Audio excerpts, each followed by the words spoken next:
या मित्रांबद्दल आता माझे बालवयीन मित्र विश्वनाथ बंडेने आणि दीक्षित सरांनी खूप चांगलं भाषण केलं. वाघमारे खरं म्हणजे शाळेमध्ये गेल्यानंतर अरे तुरे आबे तुबे आपण या वयात ते म्हणल्याशिवाय ते काही स्नेहमिलन पूर्ण होत नसतं. तुम्ही नंतर एकमेकाला भेटून घ्या. उकड्या पाकड्या काढल्याशिवाय आणि तुम्ही हसणार खिदळणार आहात, पण तुमच्या संसाराचं खरं गमक जे दडलंय, जे तुम्हाला स्वातंत्र्य दिले, या भगिनींचं मी कौतुक करतो. मेरे दोस्त नहीं बदलते लाख दूरी होने पर, उल्हासराव, मेरे दोस्त नहीं बदलते लाख दूरी होने पर, ते हुबळीहून आलेत. या माणसाची मातीशी घट्ट वीण आहे.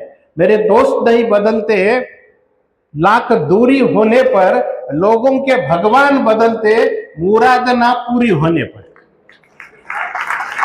मैंने खुदा से कहा क्या किस्मत पाई है मैंने खुदा से कहा क्या किस्मत पाई है मैंने, मुझे जो ऐसे दोस्त मिले हैं. खुदा ने हंसकर कहा ये पगले संभल कर रख, ये तेरी किस्मत नहीं, ये मेरी पसंत है जो तेरे हिस्से में आई है. बालमित्र हे असे असतात. दुःख अडवायाला उंबऱ्यासारखा मित्र हवा वनव्यात गारव्यासारखा. बड्डेनी बरेच कविता म्हणल्या. मी असं म्हणतो, अरे डॉक्टरांच्या गोळ्या खाऊन जाण्यापेक्षा मित्रांच्या टोळ्यात राहून जा.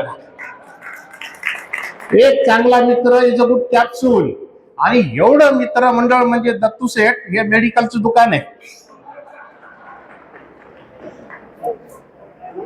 आणि हा बूस्टर डोस आहे. 50 वर्ष मागे जाणं, शाळेचे दिवस आठवणं, आणि हा आठवणीचा ठेवा आहे. अरे आठवणीचा ठेवा आठवणीत ठेवा, आजच्या आठवणींना वाटो कालच्या आठवणीचा हेवा. त्या आठवणी आहेत. आता सोनटके सरांच्या बऱ्याच विद्यार्थिनी पाया पडत होत्या. कृतार्थ मी, कृतज्ञ मी हा शब्द तिथं लागू पडतो.